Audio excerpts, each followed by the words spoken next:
It's time for Transport Line, the program that showcases the contributions of all modes of transportation to the socio-economic growth and developments of our nation, Africa, and the world at large. Transport Line is being beamed to you from the Center of Excellence, the state of aquatic splendor, and Africa's fifth largest economy. Thanks for being part of the program. I am Shino Ilebede. There is the general consensus among logistic and transport experts that the major solution to the transportation problems of Lagos is the growth and development of inland waterways infrastructures in all ramifications. Cast your mind back 16 years ago, a body, Lagos State Waterways Authority, was established. LASWA, in short, was to manage, improve, and enhance navigation opportunities of inland waterways in Lagos.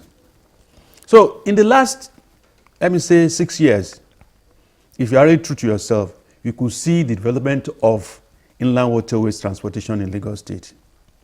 But I tell you, anything that is human needs to be improved upon. So today, we are going to look at inland waterways transportation in Lagos State, the journey so far. And I have with me as guest the learned general manager of LASWA, Oluwadamilola Emmanuel, who is going to tell us the journey so far and the plans to improve on inland waterways services in Lagos State. Oluwadamilola, you are welcome to the program. Thank you so much for having me, sir. It's great to be back here again. Yeah, and nice having you on set again. Thank you, sir. Now, I just said it to some people, transformation with witness. Is it rocket science? No, absolutely not. So what happened? Well, I think first of all is to the leadership, and that goes to the governor of Lagos State, who has consistently ensured that other modes of transportation, are developed in Lagos State. Very intentional to see how through the Ministry of Transportation, of which LASWA is under, we're able to begin to think about how do we provide options for Lagosians. We can't say we're going to rid Lagos entirely of traffic. It's a busy city. It's a cosmopolitan. It's a city where people are constantly coming in every day. So you're going to have traffic. However, what you want to do is provide options for people in Lagos State, which is why the blue line is now functional. The red line will soon start as well. And of course, the waterways has continued to be developed alongside it. So it's been an intentional plan to develop other modes of transportation. And that's why we've seen the developments in water transportation in the last 6 years, like you said. Yes, like I said, when I say your body, LASWA was established about 16 years ago. Yes, sir. Manage, improve, and enhance the inland waterways transportation in Lagos State. The journey so far we've seen. Yes. But you look at other areas. I mentioned the issue of 10 lagoons. And to date, we can see that gradually you are trying to cover all these lagoons so that you can really improve on this multimodal transportation system of the Lagos State government. Today, inland waterways, majorly, we don't have enough navigational aids. Most of the routes are not being charted. To us, on Transport Line, these are the challenges. But if they are done gradually, you see, second term, or let me say second year of the second term of Babajide Olusoya Sanwo-Olu, stroke Obafemi Hamzat tenure. Yes. Now, we can see that, yes, you've been walking your talk. That is the duo, Sanwo-Olu AMSAT. They've been working their talk through your organization. Yes. And now, what is being done as regards the issue of charting, navigational aids, and most importantly, safety? And before you, when I say safety, I'm not talking about life jacket alone. You will recall that recently there was kidnapping. Yes. So we would like to know what is on the ground. Okay. Thank you very much. I think first of all is to make it clear. Let's demarcate appropriately. There's safety and there's security. The issue you referred to deals more in the area of security. Yes, security, yes. And as you know, security is handled mainly on the waterways by the Navy and the Marine Police. And of course, LASWA works well with them because we are in charge generally of safety. It doesn't mean that we don't have security information, but when we have that security information, when there's any security incident, we have to report it to the Marine Police. And of course, the Navy too have been supported, even though the Navy's purview is not really the inland water, it's more of the Marine Police, but just to support what the Marine Police is doing. The Navy as well, of course, in recent times in Lagos has been supporting. So we've seen that because the incident you mentioned, the kidnap, this is one incident that you've mentioned. It's not as if subsequent subsequent incidents have happened. Last year as well, we know that one incident also happened as well. So we're not seeing it happen occasionally. However, it doesn't mean that we should, because it's just a one-off. If a one-off can happen, that means it can become the trend. Regular, so of course, we have to then become more proactive. So what are we doing now? We're now sitting down with the security agencies. How do we become more proactive? And I think what really would help us is the fact that we now have a Waterways Monitoring and Data Management Center, which is the first of its kind in sub-Saharan Africa. And now we're using technology real time to monitor the waterways. So sitting down there in Falomo, from Falomo, you can know what is going on in different parts of Lagos. As we speak today, the camera is seeing 4 major locations, and the second phase, which we started now, is going to see 6 more locations. That means that from there you can monitor 10 locations real time, and really with technology it makes things much easier. You can, if resources, we don't need a patrol boat going all across the entire lagoon, because you know how much fueling that will cost. You know, even though now we're now trying to say, okay, from fueling, from things around petrol, how can we begin to think more creatively, like the road transportation, and also have electric ferries as well, which is something, well, of course, we're working on as well. But so in terms of that, we're working with the bodies. Now, you spoke about navigation. Currently, yes, the navigational marks are not on all of the routes. However, the Obote Ojo Ijegun Egba route, which we started with, we actually marked them and put marker boards, but we always have issues. And the issues are other waterways users, the barge people, the fishermen, sand diggers, loggers. They tend to always not respect these marker boys as they are put there. We marked the entire Obote Ojo to Ijegun Egba, which is almost a 10-kilometer route. We marked it entirely with marker boys. Now, a lot of those marker boys, of course, will be affected by these ones, but unfortunately, I don't regulate all of them. But of course, we're now trying to say that, okay, the people who are regulating them, can we let everyone respect that other users of these waterways have their own guidelines? So the Lagos State Safety Commission is now coming up with a safety code, and that safety code will now guide all waterways users on how they should operate on our waterways. And we believe that the safety code will be the solution to the problem. So we started with one route, but of course we now intend to also now take all other routes and begin to adequately mark them. One has observed that LASWA has consistently been enlightening and educating people on the importance of life jackets. Absolutely. But life jacket is not one all in all as regards safety on the waterways, but is the most important, quote unquote. Yes. Now, today, we found out that there is a high tide. And majority of these boat operators, are they really enlightened to know when to go and when not to go? What is your body doing about this? Okay, good. Well, one of the things that we've done as well is to work with NIMET, and we just opened up conversations with NIMET because, look, in this day and age, it's all about cross-sector, whether at state, whether at federal level. Now, NIMET as well looks out for things like that. It's weather, but of course they are concerned about, is there going to be flooding in an area? They're also concerned, of course, the Ministry of Environment as well. Now, for us, generally, we've not had issues when there are high tides, right? the boats, remember that the boats obviously float on water, right? So for them, it's not as if they are struggling with the high tide. The high tides have to deal with when the jetties, of course, when they want to berth. That's why we introduce things like floating pontoons. Because with the floating pontoons, when the tide is high, it will stabilize. Whether it's low, it will stabilize. But when you have only concrete, then it's a struggle. So embarking and disembarking is really the problem for boat operators doing high tide. It's not exactly the general water which they are navigating on. No. So for us, is of course look at those jetties where there are no floating pontoons, and of course we have our personnel there, and our personnel will inform the boats operators that, okay, you can't come to this particular section, guide them on the particular section in which they can easily disembark passengers. So that is what we've been able to manage with high tide and low tide. And of course, the Waterways Monitoring and Data Management Center also is monitoring tide of the waterways. Not at an advanced level, because for that we need what we call a tidal gauge system, which is the third phase of our control room, which we haven't gotten to.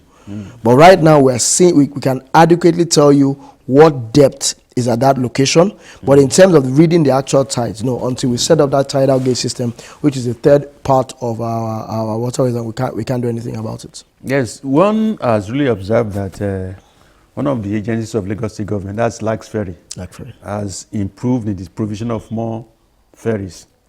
But again, government can't do it alone. Yes, absolutely. So that is why we always implore government to provide conducive working environment. You, as the regulator for Lagos State, Inland Waterways, what is your authority doing to see that, look, all these boat operators, especially, majority of them are now using fiber, and that there is adequate safety and security in all these boats? Good. Well, you're very right.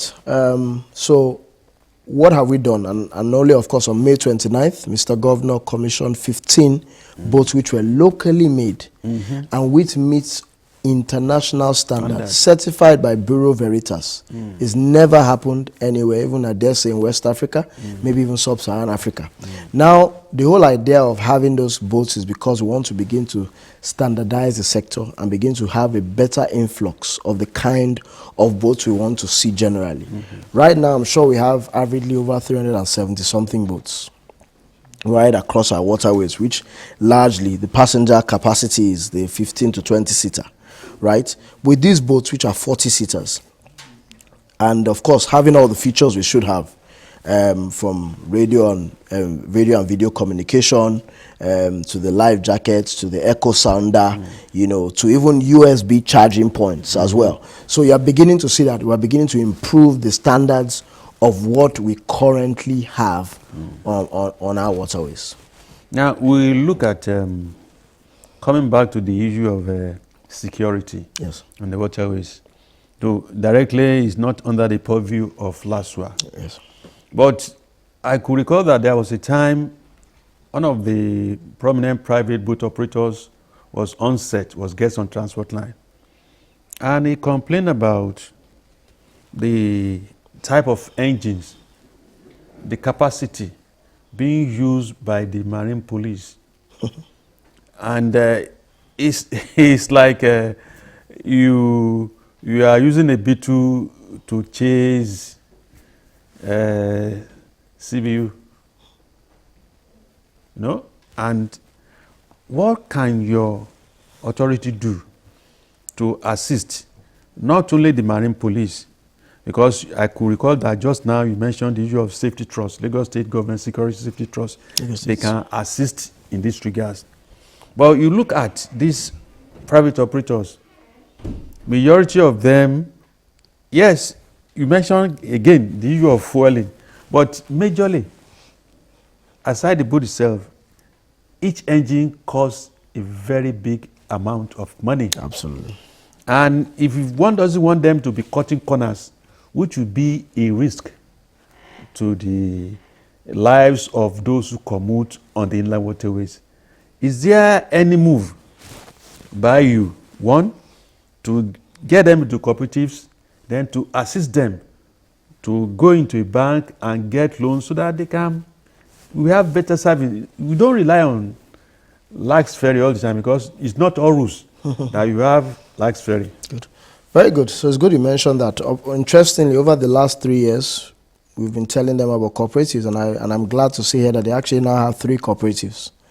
And as we speak, in fact, just today, in fact, that's one of the reasons why, of course, I couldn't make it in the morning. I had to be here right now, was because we've currently started the concession process for these boats. These boats that I speak about are largely going to the private operators. They will be the ones to bid for it, and of course, the successful bidders will be handed these boats to operate and maintain on behalf of the state government. So, first of all, we've encouraged them to form cooperative, which they formed. Secondly, we now have even these boats, which we're now going to be using to empower them in the sector as well. It has never happened, and this is a first, and this is done by the governor, Babajide, Mr. Babajide Olusola Sanwo-Olu. Well, now we know that the issue of water hyacinth is perennial. Yes. And you, as the person at the helm of affairs of this inland waterways management in Lagos State, you know which of the routes are really generally affected. Yes. What really is being done so that one way or the other we reduce to the minimum level the effect of water hyacinth. Not only on big, especially those operating private boat owners, because we have shows of them being tugged, these boats. So what is being done by LISWA? Well, first things first it's coming to the season. So what do we always do? We do what we call a pegging process. You can't stop water hyacinth from coming. However, what we do is we look at those areas where the source? The source is all over. It's not only in Nigeria. I know. It comes from, in fact, all other African countries have that same problem of them. But what you want to do is ensure that where you have your boats navigating, especially where they are berthing, because that's where the main problem is. Yeah. The boat operators don't have issue when it's in the open water, yes, because they'll go through. Yes. Is when they want to berth, or when they want to either land or they are trying to leave the jetty. Yeah. So what do? We look at those areas, map them out, and then we do what we call pegging, a pegging system. And that pegging system now blocks the water hyacinth from coming. Yes. And then, of course, we do a bit of manual clearing, and of course, there's a machine to be able to clear, of course, electronically as well. But the pegging is very important, because if you do the pegging early, then you've blocked it out from being able to access the jetties and the terminal. So anytime from now, we'll be doing the pegging process to ensure that it doesn't impede the operations, especially looking at areas like Ikorodu, Badore, Badagry. Change is something that is dynamic. And the way people operate boats yesterday is different what you do it today. Yes. And that brings one to the issue of human resource or capacity building. Yes. Not for lax ferry. I know government has its own plan, but for private sector, boat operators, what is being done? Well, first things first is that the private operators are a business. And every business has its, to be able to ensure that, of course, training and retraining is part of their process. But of course, as state government, we can't see them, and then we must look for ways to support, right? So one of the ways, of course, which we support is generally when we have programs. We have stakeholder sessions, we have enlightenment programs, we have awareness sessions, and it's mainly for them. So for example, I'll give an example. We partnered once with Yamaha, and it's something that we've done. We did initially, and we saw how successful it is, and we've now, of course, now started to do it a lot more. Partner with them to be able to train them on the effectiveness and efficiency of their engines. And for them, it was a great initiative. Great training session, great enlightenment session for them to learn a lot more about how to maintain and manage their engines. Because like I said, the engine is the critical thing in those boats. Yes. So we had to partner, of course, with the Yamaha technical experts, and of course, invite them and be able to train them on all of those things around the engines. But then, what is being done in terms of synergy between you and other government agencies to see that, look, you disembark from point A, that's the jetty, and few meters or kilometers away, you get into, for instance, is it mode of transportation? I know of rail, no? Yes. Okuku, Mile 2, what have you, but other areas that we don't have to. So what is being done? Well, very interestingly, Lamata, the State Transport Master Plan, the STMP document, which speaks to this, is currently being reviewed. And what currently happens is now that Lamata is working, of course, under the Ministry. We're both working on the Ministry of Transportation. Both Lamata and LASWA are working connectedly to ensure that at every jetty, we plan intermodal connectivity. That is with the buses, with the first mile and last mile buses. That's how you think about it. So even when you're building any jetty now, when you're trying to do any bus stops, what is the nearest jetty there? We're incorporating and putting into the plan. Even the Lagos State Transport Master policy that has just been implemented is also speaking to all of this as well. So with the strategic transport master plan currently being reviewed, it's also in there that this is part of the review. Connectivity between the different modes. And as God will have it, the Mile 2 and Marina are about to witness the largest two interchanges Sub-Saharan Africa will ever see, which is rail, road, and water. And these are projects that are starting this year already. Mile 2 and Marina already have it. But all other modes will just be between the jetty and, of course, the bus stop, which is just road and water transportation. Thank you very much. Before we round up, we look at issue of inland with transportation in Lagos State. And we look at the Ojo Amuwo-Odofin axis. And again, we consider that LASWA is established to manage, improve, and enhance inland waterways transportation, which brings one to the issue of water tourism. Yes, is there any synergy between you and various bodies so that we can use the inland waterways to promote tourism with you serving there as a pivot? Absolutely. I mean, there are locations now that, are exploring the use of water transportation. And the Ministry of Tourism has been very, very intentional about this. Looking at it very, very critically. How at all of our jetties now, for example, how do people become more aware that these are the locations you can get to?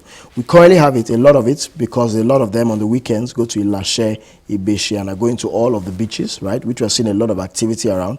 And even, Lakapan, Tropicana. Takwa Bay as well is a constant basis. That's why, sorry, I have taken it with African because it's constantly. We even have the foreigners and the expatriates who on the week, it's like Saturday and Sunday, it is full of expatriates. So yes, most definitely, Waterways is a vibe. And we have there's a Cocoa Beach House, which is a new one, along the Lashe Ibeshi axis as well. It's very big, it's massive, heavy investment there by the private entrepreneur. So Waterways definitely has become a medium to help tourism as well, to be able to, of course, boost its activity. So the Ministry of Tourism works very closely with the Ministry of Transportation to ensure that tourism is boosted by the waterways. As a body under a subnational Lagos State government, we consider that you'll be doing everything to attract foreign direct investment. Absolutely. Is there any light at the end of the tunnel on this? Absolutely. Right now, we're currently signing agreements for 410 million euros, a loan and a grant from the AFD, EIB, and the European Union. And that significantly is going to boost water transportation on a whole new level. Let's just have an idea. Well, with 78 electric ferries, upgrading of 25 jetties and terminals, 140 kilometers of waterways dredged, and capacity building for LASWA. Oluwadamilola Emmanuel, General Manager, Lagos State Waterways Authority. Anytime, I appreciate talking to you. Thank you so much. I get more enlightened, and I believe our viewers too get more enlightened, and I encourage to patronize and make use of Lagos State Inland Waterways because of the safety and security nature of that mode of transportation. We will keep abreast of what is going on in Lasua and how things are going. Thank you very much for being our guest today. Thank you so much, sir. Pleasure being Well, viewers, that is where we are going to draw the curtain today. But again, remember, times are still very hard. Be compassionate. Continue to bring your brother's keeper. One way or the other, assist. Even where you cannot give something, give words of encouragement. Those words of encouragement will be a boost for people to live for another day. Of course, another day is an opportunity to begin another day. So, but again, be compassionate. Continue to be your brother's keeper. Till next time, bye-bye for now.